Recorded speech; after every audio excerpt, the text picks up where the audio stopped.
Hello guys, how are you doing. So आज हम लेके आए हैं आपके लिए अपनी सोल लैंड सीरीज़ की explanation and I really hope कि आप इसे बाकी सीरीज़ की तरह सपोर्ट करोगे। सो गाइस, इस एपिसोड की स्टार्ट होती है एंड हम देखते हैं कि सारे के सारे लोग ही फिलहाल तो मेन हॉल के अंदर आके खड़े हो चुके थे। जहाँ पे आने के बाद ये सारे के सारे लोग अब फिलहाल बहुत ही ज़्यादा सैड होते हैं क्योंकि मिस्टर मू की हालत अब बहुत ही ज़्यादा ख़राब हो चुकी है और अब वो बिल्कुल भी नहीं जी पाएंगे। वो अपनी लास्ट सांसें ले रहे हैं, जिसकी वजह से इस जगह पे मौजूद हर एक इंसान रो रहा होता है। कोई रो रहा था तो कोई बहुत ही ज़्यादा उदास था, लेकिन मिस्टर मो यहाँ पे अभी फ़िलहाल कफ करते हुए सभी को कुछ लास्ट बातें बताना चाहते थे अपने जाने से पहले, और वही सारी बातें सुनने के लिए ये लोग यहाँ पे आए हैं। तभी मिस्टर मू को देखते हैं जो कि कह रहे थे कि श्वानजी, मुझे तुमसे बात करनी है, मैं तुम्हें अपना मंत्र दे के जाने वाला हूँ एंड उम्मीद है कि तुम इन सारी चीज़ों के अगेंस्ट अभी तक फाइट कर रहे हो तो फिर आगे भी फाइट करोगे, तो इसलिए ही मुझे तुम्हारे ऊपर पूरा भरोसा है, बस ज़्यादा इम्पल्सिव मत हो जाना। जिसके साथ ही हम देखते हैं कि वो तुरंत ही अपने पास में रखे हुए उस मंत्र को निकाल लेते हैं और कह रहे थे कि श्वानजी, मुझे तुम्हारे ऊपर पूरा भरोसा है कि तुम इस पवेलियन को सक्सेस करोगे। जिसके साथ ही बाकी सारे लोगों को भी इस बात पर ट्रस्ट था कि हाँ मास्टर मुँह की सोची हुई बात एकदम ही सही है। कभी हम देखते हैं कि यहाँ पे वो दो एल्डर्स को और आगे बुलाते हैं, कह रहे थे कि तीफान यू, मैंने तुम्हें सोल लाइफ डिपार्टमेंट के लिए डिप्टी डीन चुन लिया है एंड उम्मीद है कि तुम इस पद के लिए पूरी तरीके से डेडिकेटेड होगे। तो वो दोनों ही चीज़ के लिए एग्री करते हैं और अनान एंड शू शांसी की तरफ को देखने लग गए थे एंड उनसे कह रहे होते हैं कि अब मैं तुम दोनों से किसी चीज़ के लिए पूछने जा रहा हूँ, मुझे उम्मीद है कि तुम इसके लिए मना नहीं करोगे। वो दोनों ही पूछने लग गए थे तो वो कह रहे थे कि देखो, मैं अपनी सेल्फिशनेस के अलावा तुमसे इस चीज़ को पूछ रहा हूँ।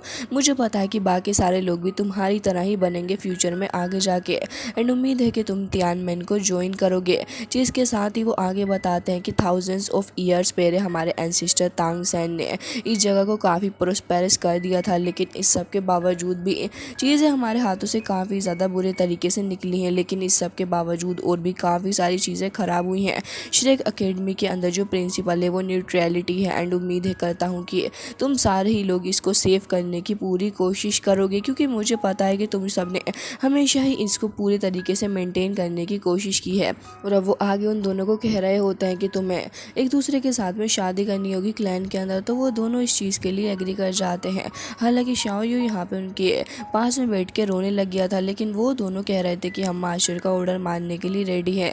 हालांकि इसी के साथ यहाँ पे शाओ यांग को वो और भी सारी बातें बता रहे थे, जिसके साथ ही वो यहाँ पे उसके फोरहेड के ऊपर काफ़ी सारी एनर्जी को टेलीपोर्ट कर रहे थे एंड कह रहे थे कि मैं अपनी पावर का कुछ पार्ट तुम्हारे अंदर डाल रहा हूँ। जिसके साथ ही हमें यहाँ पे होली ड्रैगन दिखाया जाता है, जिसके ब्लड को उन्होंने पूरे तरीके से स्टेबलाइज कर दिया था एंड ये बाकी सारे लोग भी देख रहे होते हैं।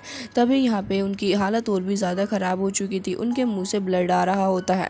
वो सभी उन्हें संभालने लग गए थे। तो फिर इसके बाद वो कह रहे थे कि यू हाओ वांग दोंग, मुझे अब तुमसे उम्मीद है। एंड हम देखते हैं कि दोनों वहीं पे झुक के बैठ चुके थे एंड कह रहे थे कि बोलिए मास्टर, क्या हुक्म है। तभी वो कहने लग गए थे कि बीते कुछ सालों में मैंने तुम्हें अपने डिसाइबल्स की तरह ही ट्रीट किया है।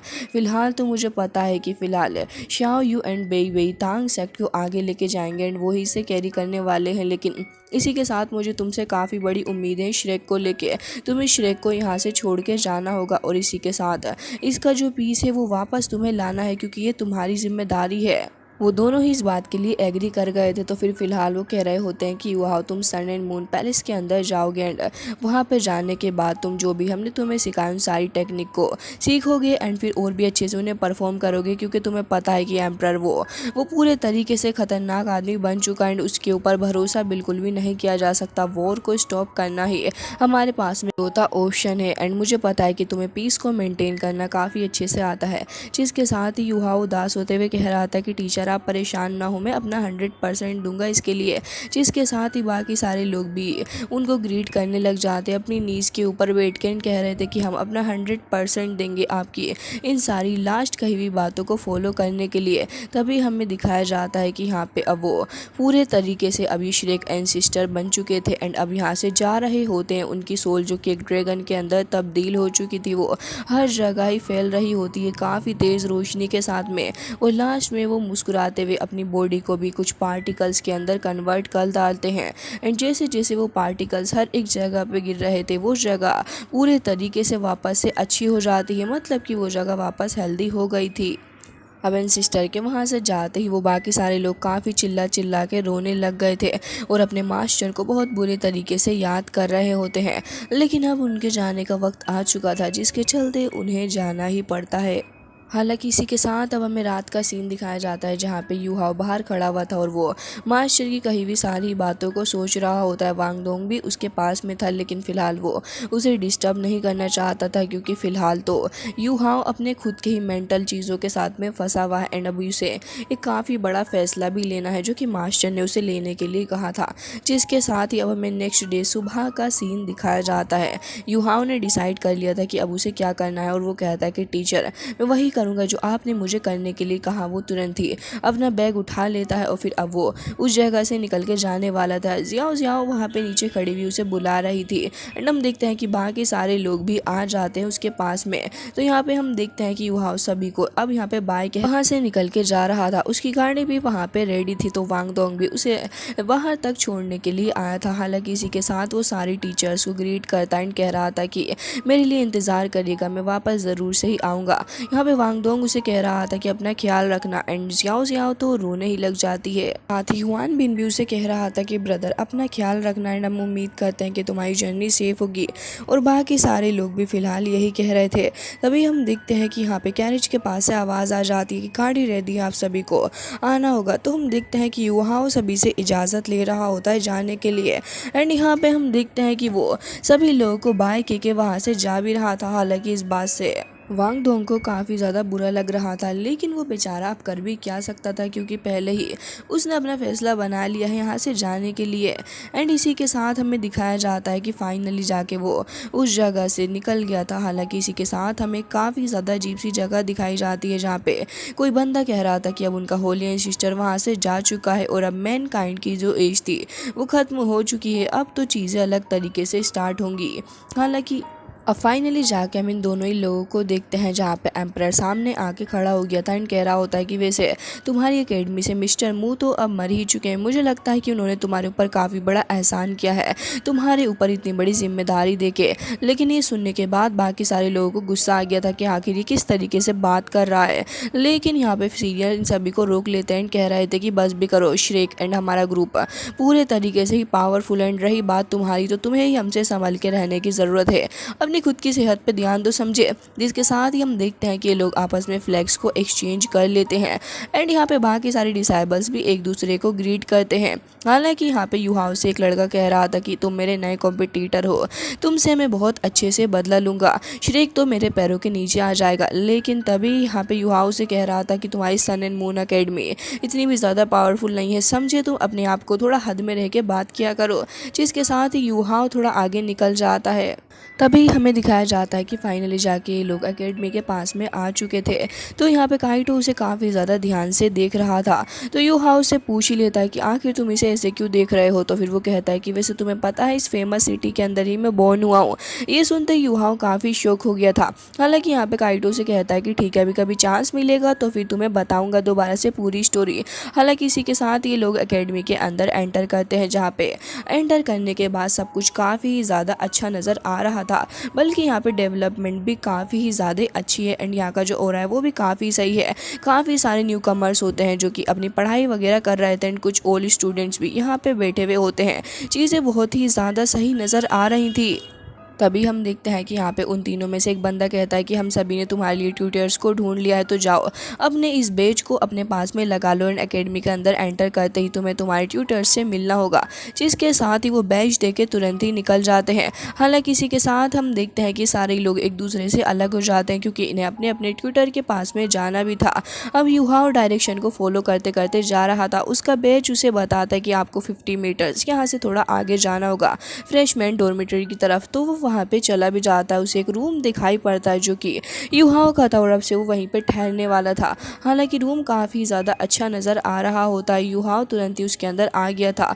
तो यहाँ पे आने के बाद उसे अपनी ड्रेस भी चेंज करनी थी एंड अकेडमी की ड्रेस उसे पहननी होती है। वो ड्रेस उसके ऊपर काफ़ी सूट कर रही थी, लेकिन इसी के साथ वो अपनी पुरानी ड्रेस को भी चेक कर रहा होता है, जिसे देख के उसे अपनी श्रेक अकेडमी की याद एक बार फिर से आ जाती है।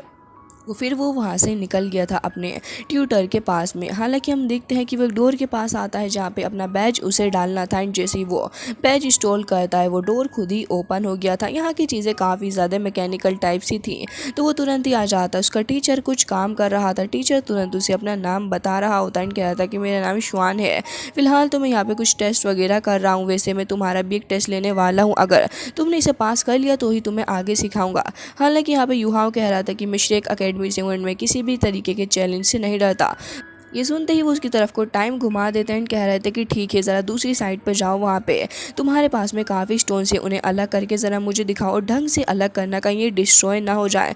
तभी हम देखते हैं कि वो अपने पास में रखा हुआ एक छोटा सा सोल नाइफ निकाल लेता है, फिर उसका इस्तेमाल करके काफ़ी ज़्यादा तेज़ी के साथ पे उन्हें बहुत सेफली निकाल रहा था। हालांकि यहाँ पर समय भी बहुत ही कम दिया होता है उसके टीचर ने, लेकिन यहाँ पर इतनी जल्दी उसने सारे स्टोन्स को निकाल लिया था। ये देखने के बाद तो वो और भी ज़्यादा हैरान हो गए थे एंड कह रहे थे कि छोटे बच्चे, मैंने तुमसे ये उम्मीद नहीं की थी कि तुम इतने ज़्यादा एक्सपर्ट होगे। हालांकि इसी के साथ युहाओ कह रहा था कि वैसे तो मैंने इन्हें निकाल लिया है, लेकिन इसके अलावा भी मैं इसका कुछ कर सकता हूँ।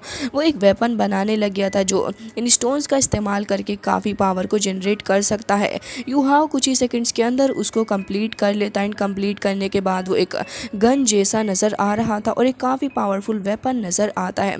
मास्टर भी देख रहे होते हैं क्योंकि उन्हें कुछ खास उम्मीद नहीं थी। हालांकि युहाओ तुरंत ही उस गन को लेके अपने हाथ में काफ़ी ज़ोरों से उसे शूट करने लग गया था। अंदर लगे हुए सारे स्टोन्स एक्टिवेट हो जाते हैं और वो निशाना काफ़ी ही तेज़ी से आगे बढ़ता है। वो एक ऑटोमेटिक एरे उसने बना दिया था, जिसे देख के वो अपनी आंखों पे भरोसा नहीं कर पा रहे थे। कह रहे थे इनक्रेडिबल, ये तुमने क्या बना दिया है, ये तो बहुत ही ज़्यादा खतरनाक चीज़ तुमने बनाई है, मानना पड़ेगा कोई ऑर्डिनरी इंसान इसे नहीं बना सकता, तुम एक जीनियस हो, समझिए एक काफ़ी ज़्यादा जीनियस। जिसके साथ ही वो उसे कह रहे होते हैं कि तुमने इसको पास कर लिया एंड मैं इसी के साथ तुम्हें इस अपनी अकेडमी के अंदर इनवाइट करना चाहूँगा। मुझे बहुत ही ज़्यादा खुशी हो रही है तुम्हें अपनी इस royal sun and moon engineering academy के अंदर एंटर करवाते हुए, तुम बहुत ही ज़्यादा आगे जाओगे। जिसके साथ ही वो फ़िलहाल पीछे हट जाता है, कह रहा था कि आपका बहुत बहुत शुक्रिया एंड उम्मीद है कि आप मुझे ऐसे ही गाइड करेंगे। हालांकि इसी के साथ वो कह रहा होता है कि गन मुझे दे दीजिए, क्योंकि अगर किसी गलत इंसान के हाथ में पड़ गई तो फिर इससे नुकसान भी हो सकता है। हालांकि मास्टर उसे देना नहीं चाह रहे थे, कह रहे थे कि इसे स्टडी करके काफ़ी अच्छा कुछ किया जा सकता है, लेकिन युहाओ उन्हें कह रहा होता है कि बिल्कुल भी नहीं, मुझे पता है लोगों की इंटेंशंस कभी भी बदल सकती हैं, तो आप मेरी बात को समझने की कोशिश करें। युहाओ की बातें सुनने के बाद वो उसे कह रहे होते हैं कि वैसे तुम इस बात के बारे में ज़्यादा फिक्र कर रहे हो, हालांकि मैं तुम्हें रोकूंगा नहीं, और अगर तुम्हें यही लगता है तो फिर यही सही। वो तुरंत ही उसके हाथ में वो गन देके वहाँ से चले जाते हैं। जिसके साथ ही युहाओ के हाथ में वो गन होती है एंड वो उसे देखने लग गया था। हालांकि गाइस इसी के साथ आज का ये एपिसोड हो जाता है एंड आई होप आपको पसंद आया होगा। मिलते हैं नेक्स्ट वीडियो में, तब तक के लिए bye bye, take care of yourself.